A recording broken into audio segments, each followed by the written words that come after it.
The Bay Area is all about disruptive technology. Disruptive might be an overused term, but I believe not many people understand what it really means better than our next speaker.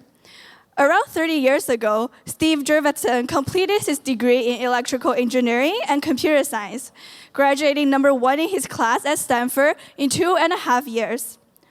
For the past 24 years, he has been supporting passionate founders who are forging the future. As the founder of Future Ventures, he led founding investment in 5 companies that had successful IPOs and several others that were multi-billion-dollar acquisitions. Some of his early VC investment include Hotmail, Planet, Skype, SpaceX, and Tesla. So please join me in welcoming Steve Jurvetson. Wow. Thank you. Wow, and quite a interesting turnout today. We got a lot of folks here, so I hope I can share some of the enthusiasm I have for technology of the future, and if anything, maybe lead to the conclusion that I wish I was sitting in your seat right now. I don't think there's ever been a more exciting time to be entering the academic field of technology or entrepreneurship, or to be entering the workforce, depending on where you are in that pipeline. When I entered the venture business, for example, in the 90s, there were pretty much 3 sectors venture capitalists invested in: software, semiconductors, and networking, or life sciences, and that was it, right? And today, the entire economy is opening up for revolutionary change from new entrants, which means, A, new exciting things are happening in industries that, frankly, haven't seen a lot of excitement for decades, sometimes centuries. And I'll go through some examples from the automobile industry, the aerospace industry, which I know a little bit about, from Tesla and SpaceX, and what I see coming in agriculture, of all things. So 3 different examples that are very different from one another, but are, I think, bellwethers for what's going to be happening in every industry. So imagine the alternative. Imagine there was no change, if everything sort of stayed the same, and there was stability, there was no financial collapse, from time to time, there was no disruption of markets, as you heard in the introduction. Then the big would get bigger. We wouldn't be here to study entrepreneurship, and frankly, life would be pretty boring. The notions of progress, advancement, and frankly, excitement about the future all come, frankly, from new entrants, right? Everything that history books will be written about usually comes from a new entrant in an industry, and that's what I try to invest in. In fact, let me show you some examples just for context. These are some of the companies that I've been just had the pleasure to learn from primarily over time, companies that have done remarkable things in their fields. Interestingly, companies that when they raised their first round of financing rarely had more than one offer, meaning it wasn't obvious that what they were doing made good sense until later. You can think about electric vehicles as a classic example that we all understand a little bit about. Believe me, 20 years ago, no one thought they were going to sweep the industry the way they have. And interestingly, none of these companies had a direct competitor at the time of their founding. The way in which they were approaching the market was very unique and different. Most recently, Boring Company, of course, but at the time of Tesla, you could argue there were 1 or 2 other startups, but none of them had the vision of building the entire vehicle the same way that Tesla did, and never really got out of the starting gate. So from these great companies and these great entrepreneurs, I've learned a few things. I'll try to summarize, generalize, and share some of that perspective with you. But I want to start with this graph. And anyone who's seen me speak before knows why, but I just want to first ask the question: how many people have seen Ray Kurzweil's version of Moore's Law? This is the 120-year version of Moore's Law. Hold your hand up and keep it up. Just I want to give a rough sense of the percentage of the audience. Oh, it's lower than typical. I'd say that looks like 6 or 7%, maybe 8% of the room. That may be one of the all-time lows. So I'm really, on one level, happy that I can share this with you, but also disappointed because I show it in every presentation I've ever given now for over 20 years. And so it does also bother me that no one has seen it before. Okay, so let me explain what it is. On this axis, you have a logarithmic scale. So each tick mark is a 100x improvement. And what we're going to plot is the number, basically how much computational power a constant dollar buys. So if you had $1 and you wanted to buy computation, what could you buy?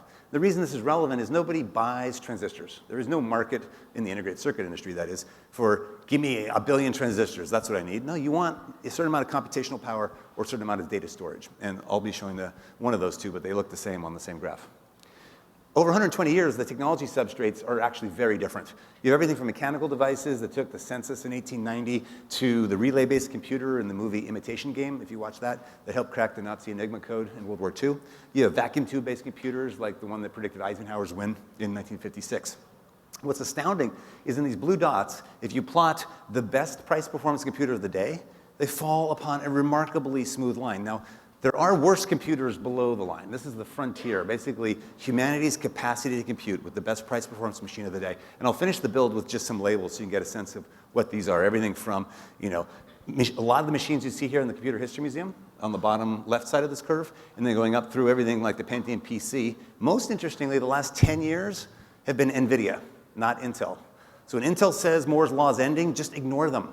They have long since handed the baton to NVIDIA, and NVIDIA is going to hand it over to some other companies. In fact, there are many different companies that have come and gone over the years, and the baton keeps handing off. Now, why do I belabor this? It's fascinating that World War I, World War II, the Great Depression have had no lasting impact of any sort on humanity's compounding capacity to compute.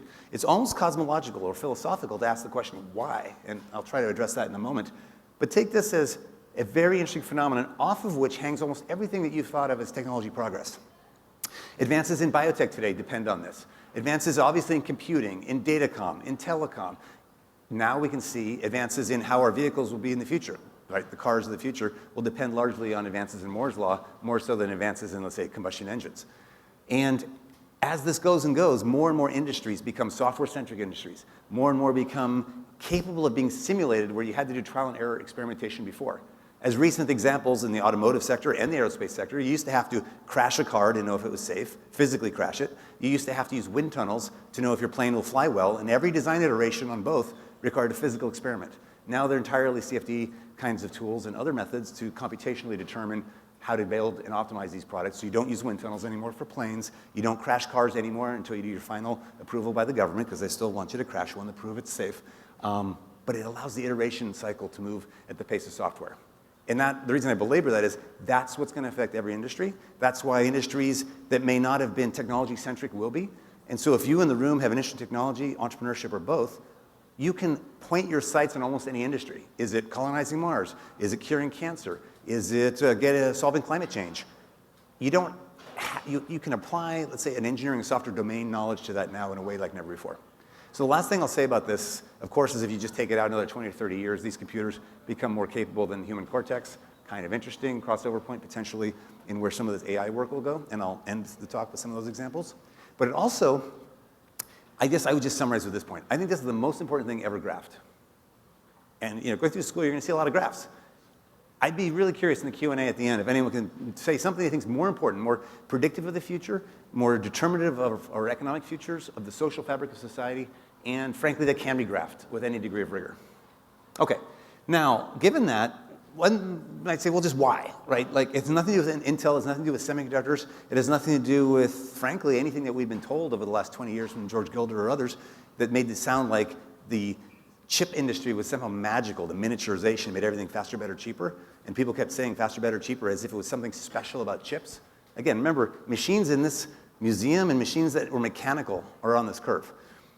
So here's one possible explanation. Every idea is a recombination of other ideas. Take 2, 3, 4 good ideas, recombine them, you get a new idea. You could think of the timing of the inventions of Nikola Tesla, Edison, Marconi, and others around the world were all within weeks or months of each other because the predecessor ideas in electricity and magnetism were right there to think about the AC induction motor, new forms of battery, new forms of the radio. All those things came at the same time. It's not as if those ideas sat dormant for 30 years. It was like that was the time. And ideas are recombining in our head and between the conversations we have, largely in academic settings, where you can have people in different academic backgrounds cross-pollinating ideas like never before.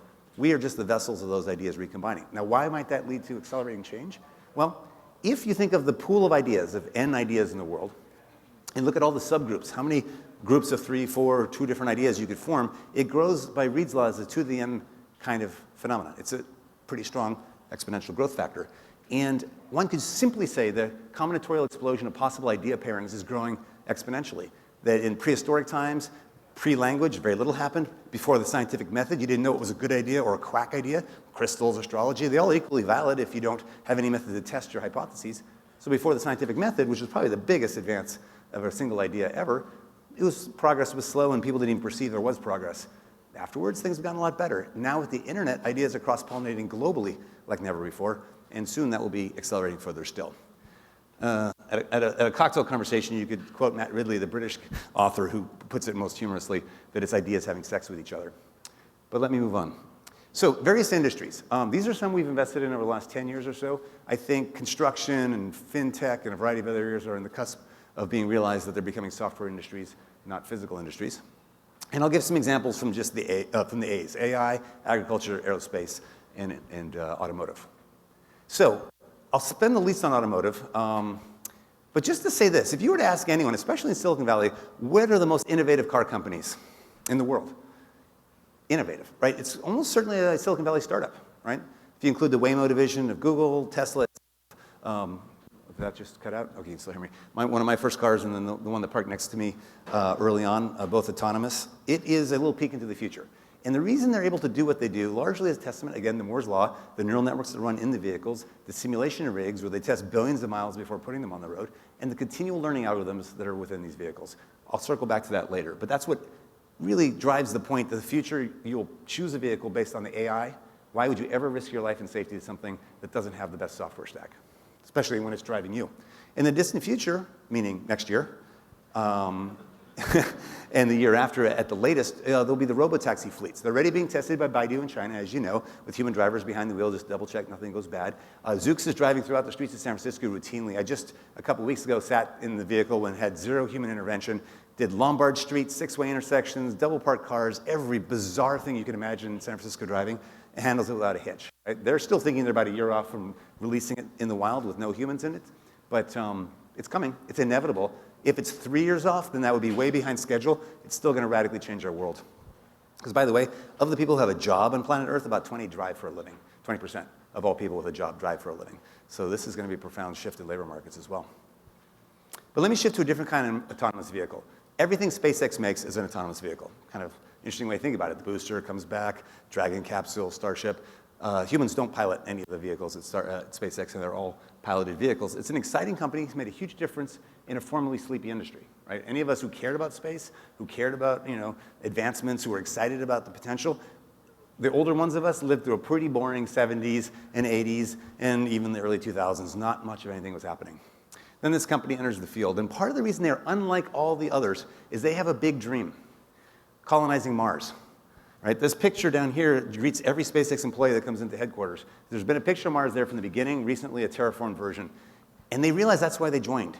It's almost breathtakingly audacious at the onset, but it led the company to do a few things that I think are important. The same pattern plays out in Tesla and Planet Labs and a bunch of others. They think about some hugely bold, audacious goal in the future, almost like a star on the horizon. And then that's inevitable in their opinion. Like all vehicles will be electric, all vehicles will be autonomous, we'll have a multiplanetary species and we'll be on Mars and the moon and other places. Well, that's great. Maybe in 500 years, maybe in 50 years. We don't know if it's 50 or 500. So how do you take that inevitable future and chain back to the present, figure out a way to iterate with customers to get from here to there? That's the tough part business-wise, and that's what all these companies have done. Now, the first thing that they did that took about $1 billion of invested capital, and no one else thought was possible, and poo-pooed, and naysayed until they showed it could be done, was to make the rocket reusable. So quite simply, if you throw away a rocket after every one-way flight, that's as absurd and expensive as if you threw away an airplane after every one-way segment. Only weirdos, governments, pretend governments, fascists, and military groups would have rockets or airplanes, and that's pretty much described the pre-SpaceX era. When you can reuse them, it becomes cheaper than flying an airplane from point to point if you're going a long distance on the Earth. In other words, if you were to take off, let's say, from San Francisco, land in China, it would be cheaper to do it on a rocket than coach class on an airplane. That's important. It's very different, right? And you can't compete with this. In fact, the Chinese minister said when SpaceX pricing first went live on their website, we can't compete on price. These prices are obviously fake. Something's going wrong. We couldn't possibly compete. The French, the European Union in general, Arianespace, as well as the US monopolists that came before SpaceX, all said, we have no product that competes with this. We need billions of dollars of government handouts to even have a competitive response. And they, imagine an industry where, like if someone said Larry Ellison, there's this cloud computing thing happening, and so your database is going to be obsolete. The last thing he would do is say, yeah, you're right. I have no product. I got no future. I need somebody to save me. It's like, no technology company does that. Yet, in these old industries that haven't faced any competitive threat for decades, that's what happens. Give you a sense of that. This is, you probably can't read it, so let me just tell you the only thing you need to see if you squint. From 1980 to the present day, Blue, the dark blue at the bottom, is the United States market share of commercial launch. This is when you have an open market and you can fly on any rocket. Where would you fly? And in 1980, 100% flew on American rockets. For the 3 years around 2010, prior to SpaceX entering the market, it had gone to zero. 100% market share to zero, meaning nobody flew on a US rocket if they had a choice, unless they were forced to. 100% of US companies flew on overseas rockets. And now it's gone up to 65% and growing back to the United States just because of SpaceX alone. Now, what about the future? Now, I wouldn't advise you skip out on the later sessions. You can watch the replay, but at 5 tonight, Elon's going to be presenting live a webcast of the Starship, which is the next generation vehicle, which is kind of interesting. It will obsolete all of existing SpaceX product lines. In other words, once this is flying, the Falcon 9 and Falcon Heavy will not be flown anymore because this is so much better still. A continual improvement. And those are 3 of the Raptor engines. They're in the bottom of the latest version I'm going to reveal tonight. Now, what about the near future? With all this going on in space, it enables so many other things. It's kind of like fiber optics enabling the internet to proliferate and cloud services to make sense. Same thing in space. Once you access to space becomes cheap and commoditized, what could you do differently? I'll just give you 3 interesting examples. One is provide internet service for the next 4 billion people. Right? The Starlink network, this is a stack of 60 other satellites that they launched earlier this year, and there'll be thousands launching next year. So you have cheap rockets that you can launch over and over again, as cheap as an airplane. Why not put up thousands of satellites and bathe the world in internet connectivity? Every launch puts up a terabit of bandwidth capacity to and fro. And this is technologically enabled by these phased array antennas that only recently became possible in the Ku and Ka band. Make a long story short, it was because of advances in Moore's law, high power semiconductors, and this notion of a phased array antenna that made this architecture possible. When coupled with low cost launch, all of a sudden, we're going to go from 3 to 4 billion people connected to the global internet to double that number in a much shorter time frame than most forecasts or analysts would have thought. And think about that social implication. That many more people have access to online education, possible entrepreneurs, possible coders in various ways of combining ideas. So if nothing else, this will enable yet another massive boom in entrepreneurship and innovation because people will be able to communicate with each other more broadly. You could roughly say there are 3 to 4 billion people who are disconnected from the global economy today. They buy some product from Unilever, maybe Procter & Gamble, but if they're not on the internet, they're not in any meaningful way connected to the global economy. They're subsistence farmers in Africa, you name it, right? The fact that everyone on Earth can get internet access is going to be a profound change. I don't think there's ever been such a shift in the number of people, either raw numbers or percentage of population, that are transitioning from not being part of the economy to being part of the economy. It's going to be amazing. Another couple fast examples. We've been doing for 5 years now brainstorming sessions on what it really would cost to set up a permanent moon base. And I'll just give you the answer, somewhere between $2 and $3 billion. That's it. Not hundreds of billions, not trillions of dollars. No NASA forecast in the past was even close that if you use the latest SpaceX technology, the latest in situ resource utilization, take advantage of where we know there's surface water on the surface of the poles of the moon, you could set up an economically self-sustaining lunar base. 2 to 3 billion is interesting because not only is that a fraction of NASA's budget for a given year, not much less the long term, it's potentially a single philanthropic donor's legacy, right? A Yuri Milner or a Sergey Brin could just decide, damn, 2 to 3 billion, I'll do it, right? And it sounds crazy, but how cool would that be? I mean, Yuri Gagarin's name is what Yuri Milner was named after, right? It's like, I know, and they're part of this group, so I happen to know they're the ones we're trying to close in this particular regard. And one day, once they believe it's real enough, one of these philanthropists might just make that a legacy. I would bet on them before, let's say, Europe or some other Western economy getting it done. One other random one. My son and I have been going to the Black Rock Desert launching rockets now ever since he was 3 years old. We were there last weekend. And one of these years, there was a group from NASA and Google that were launching cell phones, Google phone, Android phones, that is, in these rockets to test their G-force loading and what have you. And they were like saying, we're going to put phones in space. And they did. Alexander, Graham, and Bell were the 3 phones. And the reason they were doing this is to show, and this was just the beginning of what's now the small sat movement, to say, wow, we can use commercial off-the-shelf parts, build satellites 10,000 times cheaper, not 100x, 10,000 times cheaper than the predecessors, and put up swarms of them and do things that were never possible before, like imaging the entire Earth every day, the way Planet does today. This is the team that eventually became Planet. The 2 of the 3 co-founders and one of their first prototype builds. It's not a scale model, that's actually the size of the satellite. They put up hundreds of these, more than every other company combined. And they can do amazing things, like you can see change over time, like refugee camps building up over time, because they're imaging the whole Earth every day. You're always pointing straight down imaging. You can get these incredible close-ups because you're flying closer to Earth. And you can also use machine learning, deep learning to detect new housing starts, new builds, new roads automatically. Because obviously when you image the whole Earth every day, you're not going to have humans looking for things. You're going to run algorithms to detect change. Or if you have a news event, zoom in and see what just happened before and after. So let me segue as my last topic on AI, because I think it's super important, machine learning, deep learning in general. Actually, how many people in the room are focused in some way on deep learning, machine intelligence as your focus of study? Okay, not that many. Mostly sitting in the front for some strange reason. I think it's the most important advancement in engineering since the scientific method. Now, scientific method, far and away the most important thing humanity's ever done in terms of a way to better learn over time, a better way to, in a sense, accumulate knowledge over time. But this might be the second best, a distant second, but I can't think of anything in between. And so let me just briefly mention why I think it's so important. It's one example of the broad class of iterative algorithms, like biological evolution itself, cellular automata that Wolfram likes to talk about, genetic programming, or generative design at the bottom that Autodesk lets you design physical things like those motorcycle trusses that look organic, that are kind of bizarre, not like the product of a normal human design process, yet outperform anything we can do with human design. The point of all these that they have in common is that the locus of learning is about the process of creation, not the product of creation.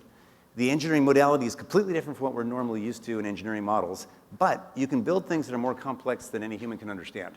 In fact, we're routinely building imaging systems, other forms of sort of equivalents of a sensory cortex that exceed human performance and are completely inscrutable as to their inner workings. And I believe one day we will build an AI through this modality that exceeds human intelligence before we ever reverse engineer our own brain. In other words, understanding how these complex systems work at the neuron level is more difficult than just building one and growing one. We do this all the time as parents. And we create, human-level intelligence all the time, the old-fashioned way. So I'm going to skip most of this because I know time is short. The main thing I want to draw from a sort of advice perspective is this, that when you're good at building brains in general, you can apply your trade anywhere, right? So if you're a practitioner in the field, you learn about the process, how to tune the hyperparameters, when to use a reinforcement learning, when to use a convolutional neural net, you name it. But that could be used in cancer research. That could be used at SpaceX. That could be used at Tesla. That could be used at any one of the companies I've spoken about.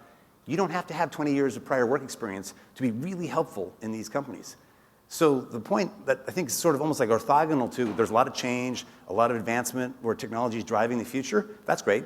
That creates opportunities for all of you to enter those companies. The second is, you don't have to have put in 20 hard years to be helpful. In fact, you could probably outperform the domain expert of 20 years, let's say in pathology or dermatology or a number of fields where you don't want the domain experience. In fact, the practitioners pride themselves, other than some initial transforms of the data sets, that the core is still a core neural net that doesn't in any way reflect the domain-specific aspects of what it's being applied to.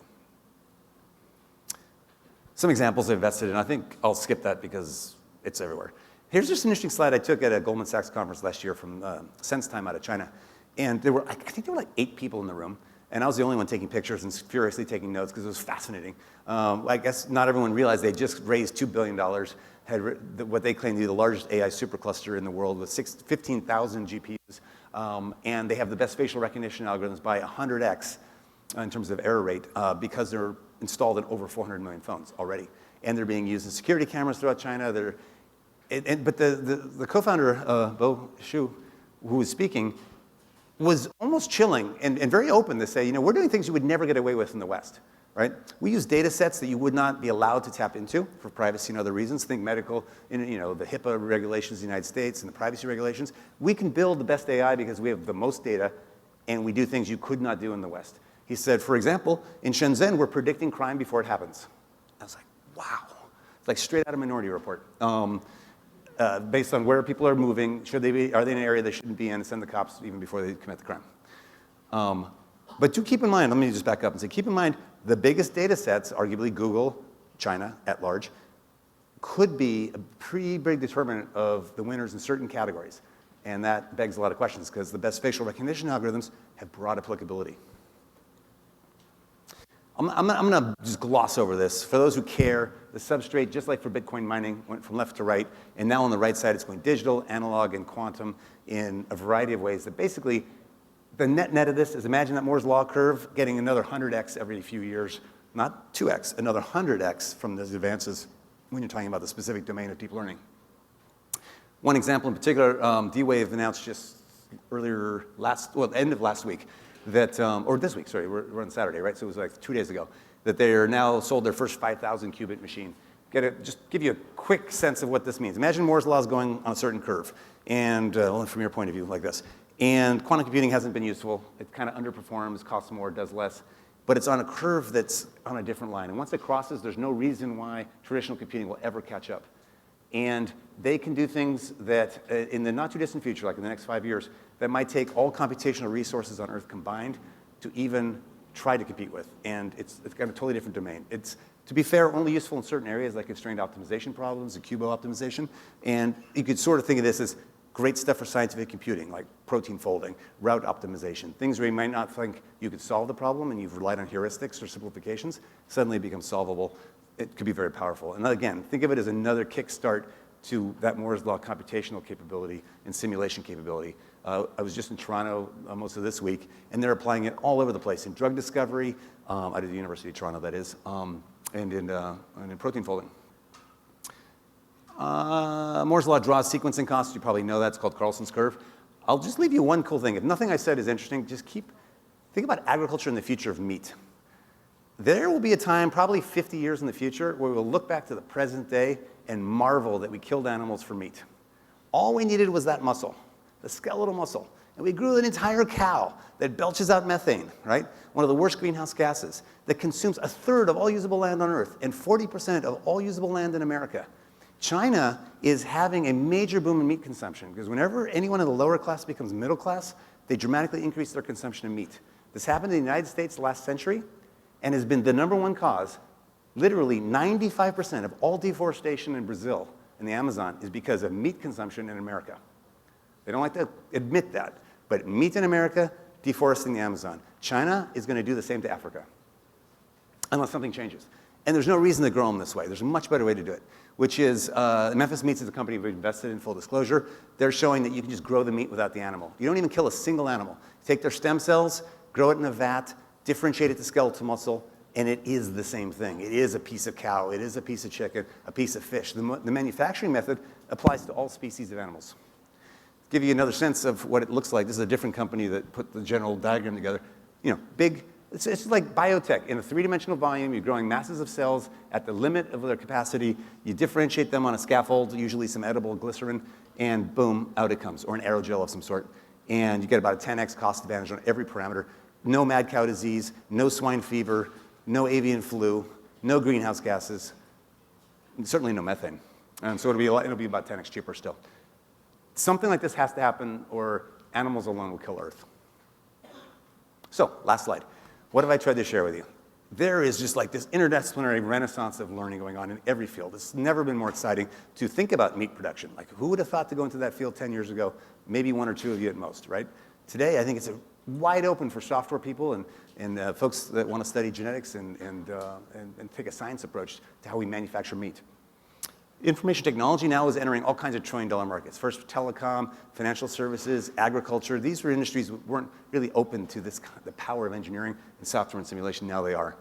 But do expect we'll have more black swans. This is a photo I took. Strangely, it looks like a black swan drinking from the fire hose. That's my mental model of the future.